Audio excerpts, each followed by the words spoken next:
Electrocast. Hold on to your butt. Come on, sucker. Let's get it on. Oh, you want to fight? You want to fight? I do not entertain hypotheticals. The world as it is vexing enough. You don't know anybody named Iris? I don't know nobody named Iris. Can I have a piece of toast? I don't give a damn what you think you are entitled to. We are changing the course of history as we see it. That is what Western demands. How could you do this to me? Really, I want to know. Why did you do that?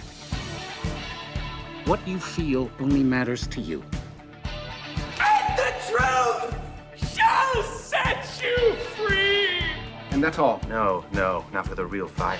We offer you a bond, a family that very few can understand. Help me. Help you. And don't do drugs. Or Whatever Movies with Wesley and Iris.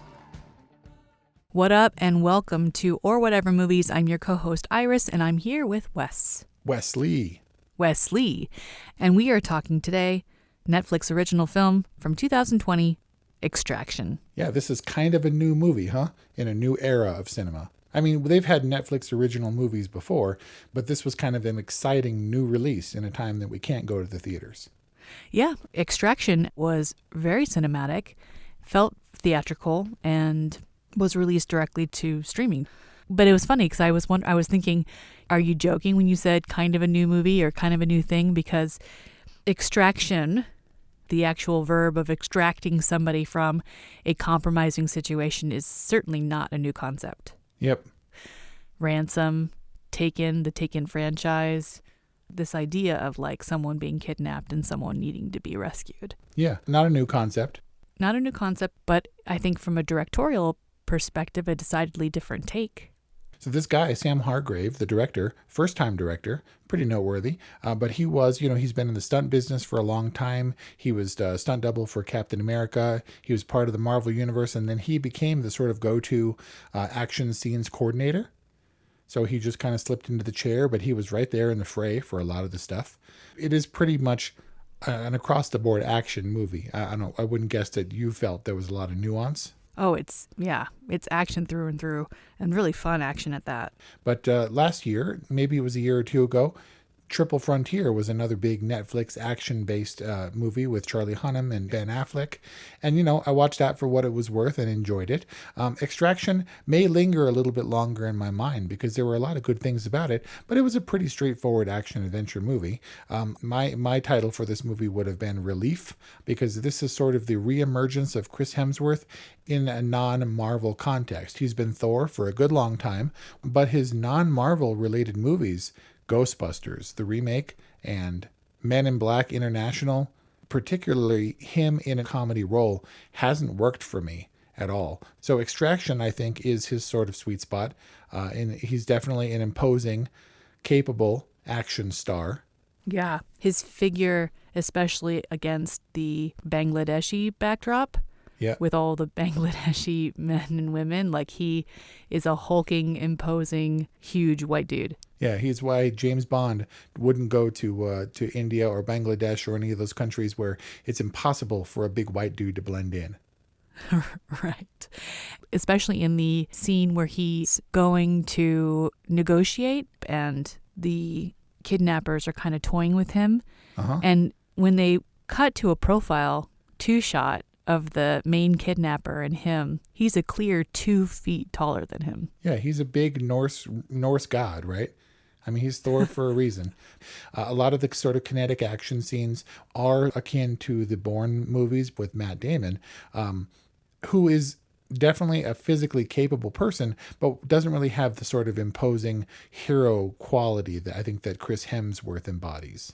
But also not a lot of range for this Tyler Rake character. He was sort of Rob Bellot face throughout. Pretty stony.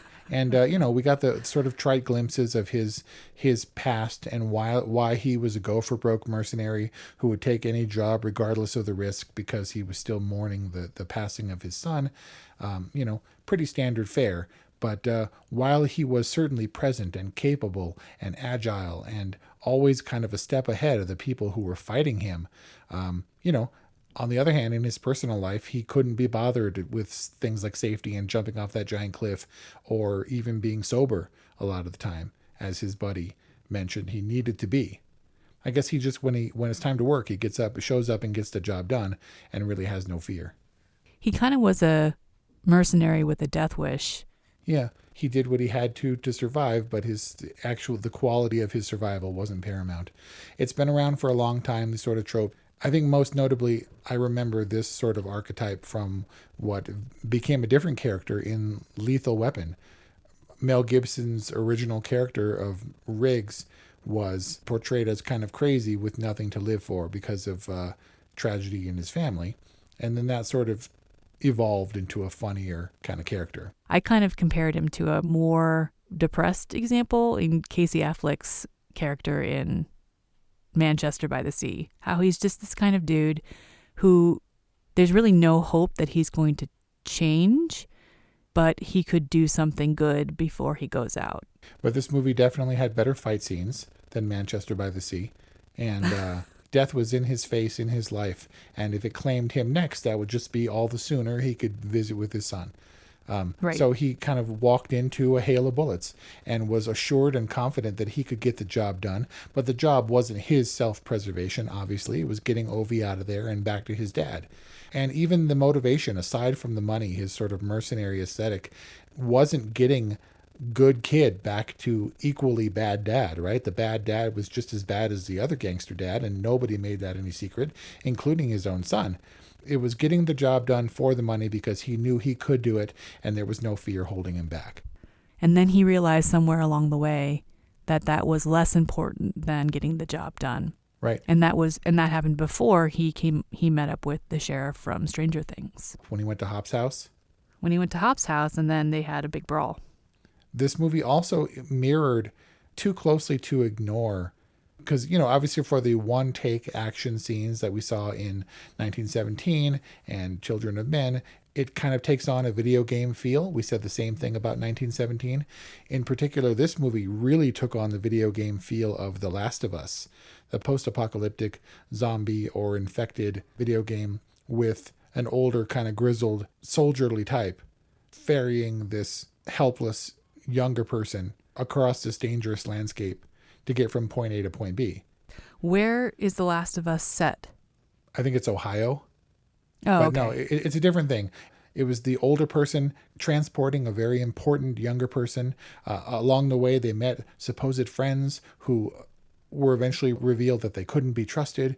The kid, Ovi, ultimately had to take matters into his own hands when Rake trusts the wrong person in Hopper. Oh, right. In David Harbour. The direct association can't be made, but it was definitely inferred. Well, I saw in the credits that this was based on a graphic novel. Okay. I hadn't heard that. It's been around from what I understand. One source said that this originally had Arnold Schwarzenegger and Bruce Willis attached, so that must have been a while ago. Wow. You mean it's been around for like 30 years? Well, I guess, but I also hadn't heard of the graphic novel. And it would make sense to me if it was based on some kind of very simplistic source material because it's visually and action driven and not necessarily a deep kind of story. I kind of felt like when the action took a back seat in the muddle that was the middle, it doesn't have to pretend that it has some depth and that there's a relationship here or why he chose Avi to have a father-son relationship with. The action was enough. They didn't have to pretend there was some surrogate father-son thing going on.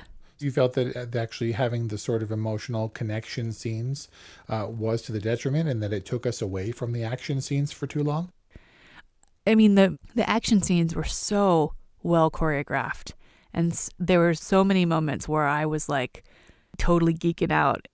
And yeah, I just felt like that kind of stuff wasn't necessary. I mean, it was necessary for Rake and Avi to have the moment where Avi's tucked in at Gaspar's place and they have their moment. Maybe it was because Chris Hemsworth rejected his wife's curry and gave it to Avi that he got all pissed off. Anyway, he brings in the curry and Avi and he have a moment. And perhaps that moment was necessary not only for the turn in Rake's character, but also for Avi to step up and defend Rake against Gaspar when Gaspar turns. Yeah, there's no way he was going to remain, the Avi character was going to remain innocent. I mean, he was in the midst of the gunfire. He saw countless people being killed.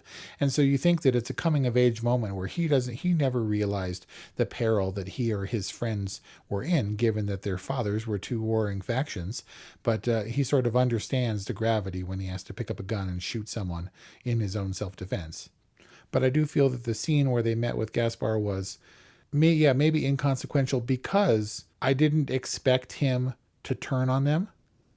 But when he did, the twist was inconsequential to me because probably, as you said, it was just a stopping point to catch your breath between action scenes. I don't know that I didn't see it coming necessarily, but I think I did. I half expected it. There was something off about the Gaspar character. I just didn't care to be watching out for it. Okay, so you kind of just like wrote it off as a stopover and it was what it was. But there were a couple of things that tipped me off that Gaspar wasn't the savior that Rake needed. One, there was just something kind of off about him. Two, you kind of knew that Rake wasn't going to get a break. And then three, we start the movie, which is a device we should talk about. Right. We start the film on the bridge and then we cut to 2 days earlier. And by the time we get to Gaspar's house, we're already a day plus in, and Gaspar says, we're going to wait it out a couple days. So you know that something is going to trigger the action to start again, because they can't hang around at Gaspar's for that long. Man, look at you paying close attention. I didn't care. I didn't track the timeline. But definitely the device of starting the movie on the bridge, knowing that he's alone, with Avi nowhere in sight, let alone Hopper from Stranger Things, was a pretty clear indication that something was going to go awry. So I wasn't neither was I bracing for it nor expecting it. You were kind of neutral about the turn that the scene took, but I bet you weren't expecting that pretty dynamic fight scene between the two of them. I mean, Hopper kind of had the upper hand and kind of kicked his ass. Yeah, put him on his back. And actually to see Rake go up against, any number of guys with knives and guns in close quarters and dispatch them all efficiently, and then to have Hopper put him down really bad, and where he might have won, he was, going to stab him, presumably, despite the fact that he was saying, come with me or join with me in giving this kid up for the $10 million. It looked like he was going to kill him until Avi stepped in with the gun. Yeah. So yeah, a testament to the danger of that character, which we didn't see until it actually might have been more effective if David Harbour had stepped in somewhere or if had joined them in the middle of the fight and had really thrown down so we could see how potentially dangerous he was, so that when he turned, we had a chance to see what real danger Rake and Avi were in. Yeah. But the device on the bridge has been used before, certainly. It gives us the indicator that we will eventually reach that spot. And yeah, to your point, everything may be for naught up until that point, or nothing can be trusted. Because no matter what, he's not going to get the kid to safety before being really shot and really bloody at the end. Well, 1 or 2 shots on the bridge, but he sure took a lot of fire before that. The Goonies from Hell being the start. Yeah, so those kids, I called him Rufio and the Lost Boys, and Hopper and Thor, but those kids are also not new. The sort of up and comer who is defiant and catches the eye of the big bad boss, that was used extensively in Desperado, which is also about the professional ferrying the innocent across this city hellscape of gunfire and knives. And so I wasn't sure if Rufio was going to die or not, but I definitely saw his arc playing out the way that it did. It was a little silly that Rufio got the last shot.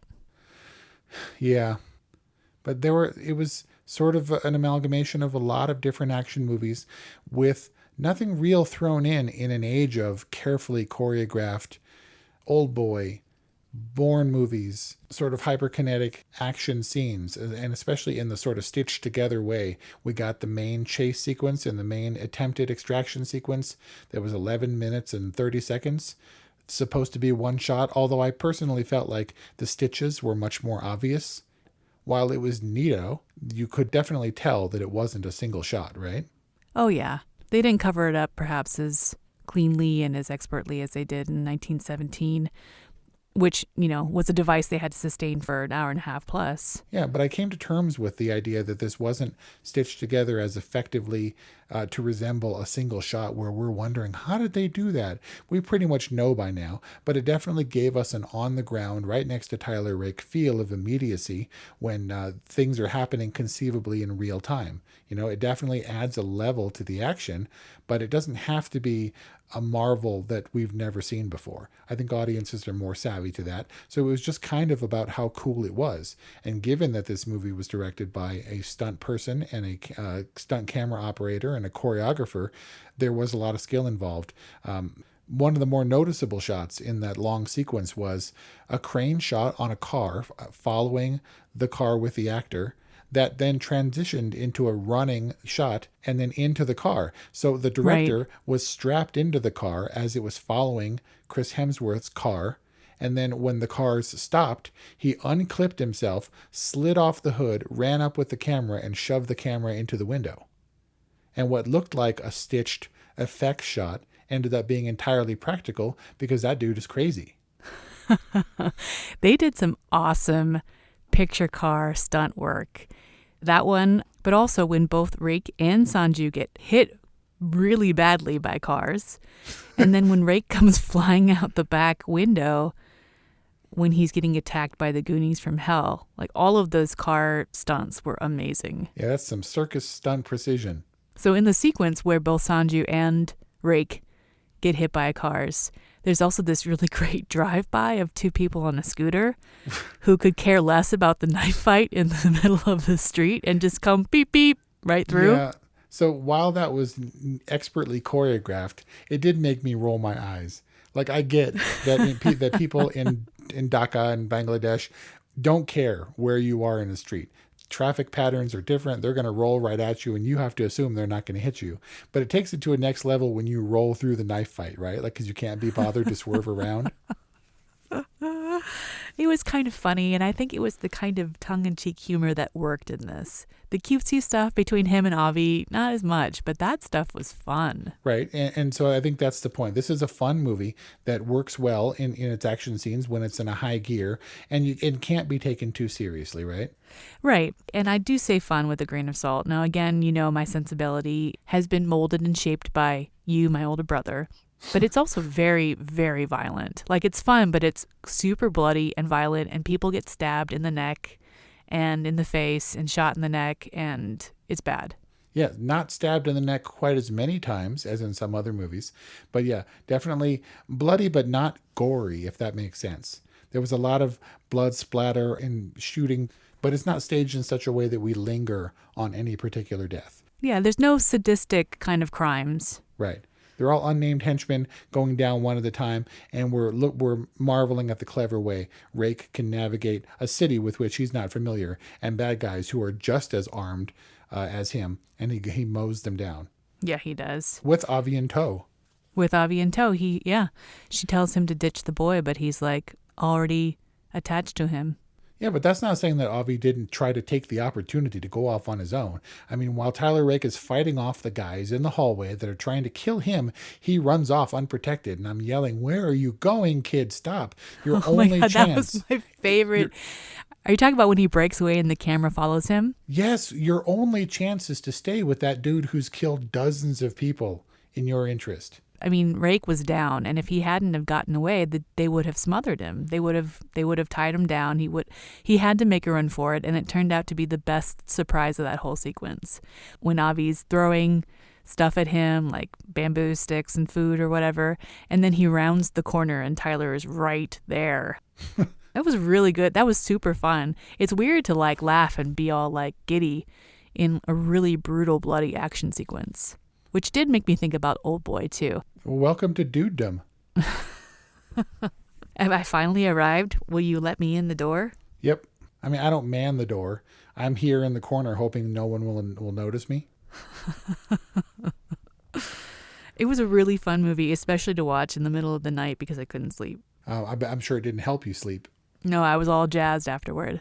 But that said, because we are sort of focused on the likability of Chris Hemsworth's character, even though he didn't do a lot of stuff that we liked, he's just sort of cool and tough. for the purposes of this review, I tried to get a hold on the gangsters, on the father and the piano playing, and the other guy who was ruthless and yet willing to take on proteges. And maybe it doesn't matter. When I look at arch bad guy characters, like the Amir Asif character, I think it's I'm going to call it the Wizards effect. So there was this magician that I interviewed for my History of Magic senior class report who worked at Wizards in Universal City. Yep. Oh yeah, you remember him. Remember you came to his apartment with me? Vaguely. And I remember he answered the door and he was wearing t-shirt and jeans. And I was like, oh, that's weird, because I had only ever seen him in a tuxedo. He goes to sleep in his top and tails. And I don't know why I thought the wizard at Universal City Walk would be living some kind of glorious lifestyle. But it just made me realize what a facade, there is. Yep. So anyway, the arch bad guy characters always make me think of who the actor is in real life. Like that dude probably has a 1-bedroom apartment in West Hollywood. And yet he's playing Amir Asif in the massive Bangladeshi palace as an arch crime lord drug dude.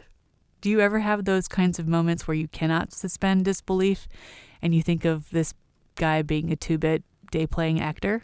It mostly comes when I see a character that I so closely identify with a bad guy in an interview where he's talking, or in another role where he's like a gay guy with AIDS or something. And you're like, where, what? That's the same dude? That's impossible. It's like Jeanette Goldstein, who cannot possibly be anything other than a badass Marine, but is like a suburban house mom in the next one.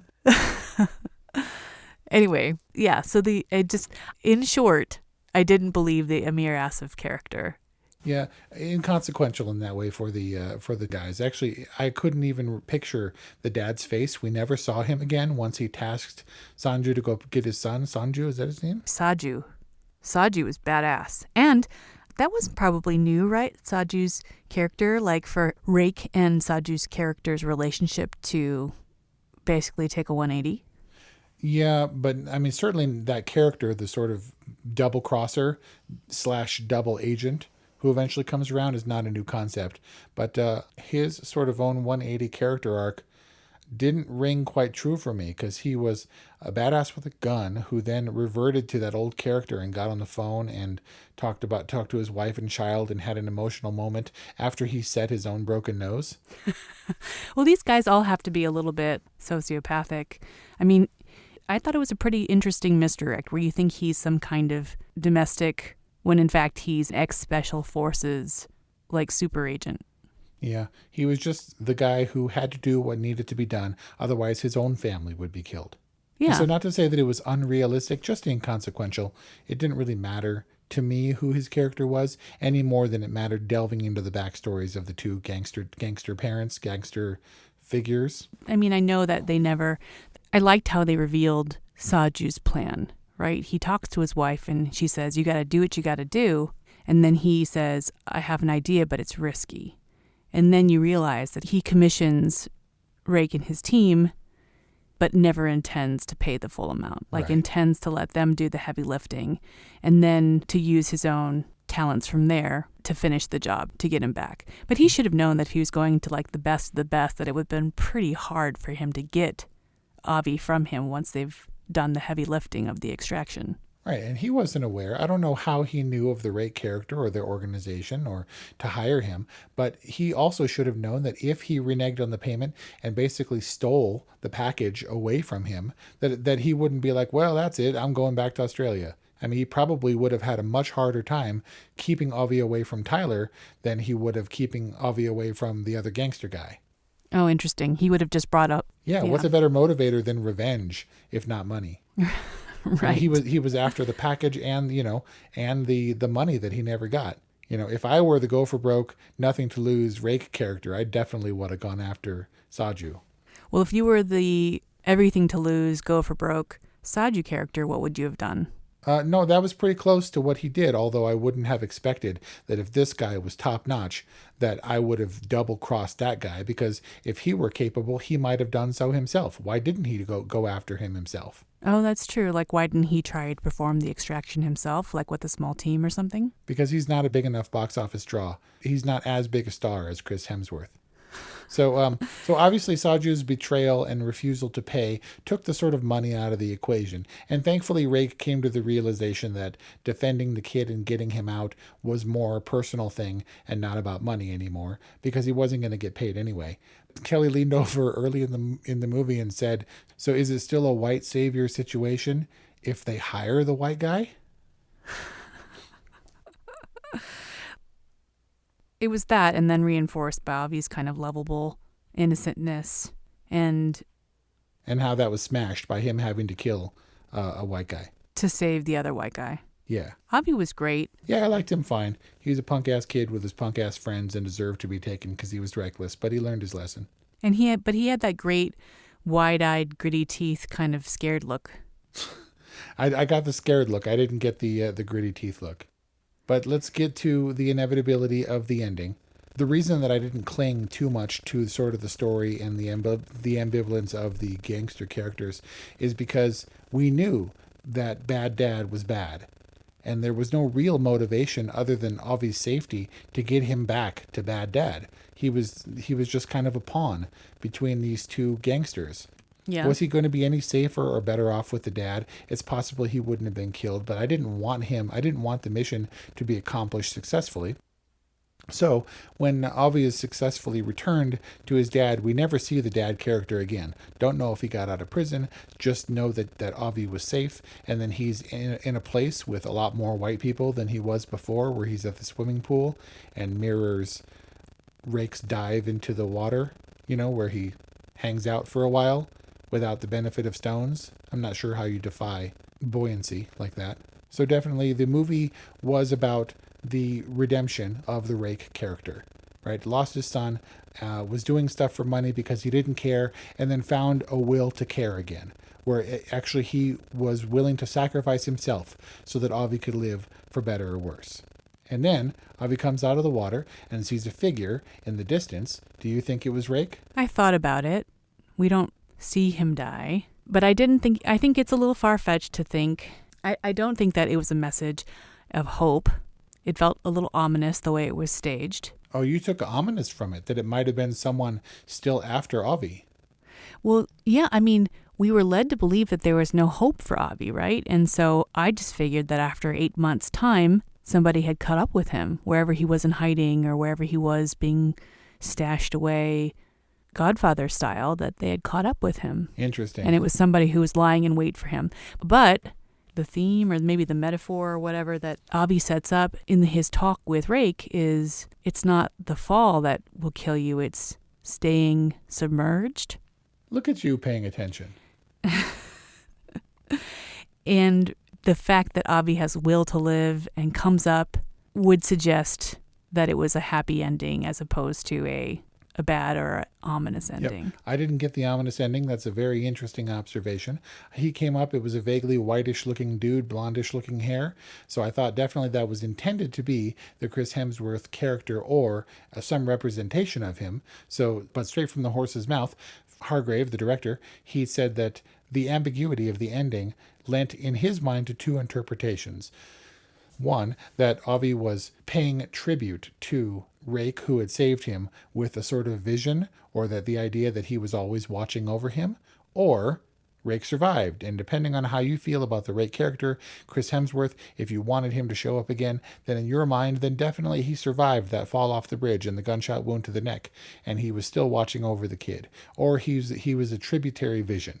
And so I thought that's nice that they kind of kept it ambiguous and kind of open to interpretation, because in that way the movie can be infused with a message that not everything needs to be cut and dry. It doesn't have to take all of its cues from previous action movies, and it can go in a more sort of ambiguous philosophical direction. And then they announced a sequel with both the director and Chris Hemsworth returning. That's what I was going to say. Or you set up the sequel. Yep. Exactly. So the ambiguity, if the sequel came to play, because some other movies like the Last Airbender with Dev Patel definitely set up a sequel by introducing a brand new character in the last couple seconds of the movie, and then there was no sequel. So I guess you play it kind of carefully. So it could set up a sequel, or if in the event this movie tanks completely, it can stand alone. So Extraction 2. Well, I'm excited for the sequel. Yeah. Sure. I had fun watching this movie. It wasn't gratuitously violent in a gory kind of realistic way. It was like video game violence or movie violence in a sort of kinetic, fun, interesting way that was really well and capably shot and well and capably acted and choreographed. I liked Extraction. I'm not sure how it would bear repeated viewings or whatever, but this movie definitely clears the bar for pure entertainment. It's a movie and not a thinking movie. So it's an all right movie. Well, I can tell you how it holds up to repeat viewing because I watched it 2 days in a row. Whoa. You like the Thor. He's never done it for me, but he was very convincing in this character. I watched it in the middle of the night because I couldn't sleep. And Brian still hadn't come to bed, so I went upstairs to find him, and I found him watching it. Independently, or he knew that you were watching it? Independently. That's so weird. Although as soon as I saw that he was watching it, I was like, oh yeah, he dies. But I was willing to watch it again because it was a good movie, and I enjoyed it for what it was. And I liked seeing a Netflix original that felt cinematic, even if it may not have been the kind of multi-dimensional movie that would have demanded a theatrical release. Yeah, and maybe this can break the barriers and be the first movie to have a sequel that goes theatrical from a Netflix original because of its success in IMAX. Where you would be sure to see it. All right, well, that was our talk on Extraction. We got a all right from Wes, a good from Iris, and we'd love to know what you think. Give us a call, 818-835-0374, or whatevermovies@gmail.com. We'd love to hear from you, and we'll see you next time. Step inside the marketing mirror to uncover marketing secrets, discover gems, tactics, lessons, and campaigns you can use, next gen or fundamentals. Grab the marketing magic to improve your marketing and win more business.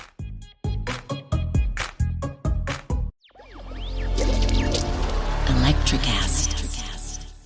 Are you a fan of classic cinema or a young person who wants to discover the best films of all time? Do these legendary movies still hold up? On the Generation Film podcast, two guys who grew up when movies dominated the culture share a great film with a panel of young movie lovers and see how it plays for today's generation. We discuss changes in storytelling styles, representation, the making of each film, its initial reception, and how its meaning has changed over the years. Join us as we explore cinema classics across generations on Generation Film. Electricast. Electricast.